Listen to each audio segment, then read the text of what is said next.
একবার হযরত সাওবান রাদিয়াল্লাহু আনহু অত্যন্ত ভারাক্রান্ত হৃদয় নিয়ে প্রিয় নবী সাল্লাল্লাহু আলাইহি সাল্লামের দরবারে এসে উপস্থিত।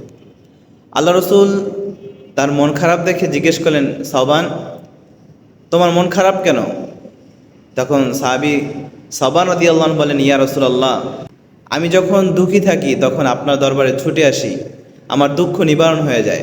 আমি যখন ক্ষুধার্ত থাকি তখন আপনার চেহারা দেখলে আমার ক্ষুধা নিবারণ হয়ে যায়।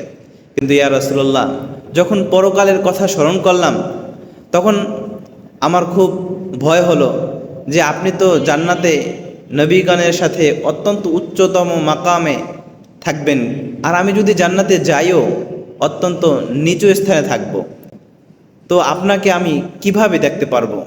তখন তো জান্নাতও আমার কাছে বিষাদ মনে হবে।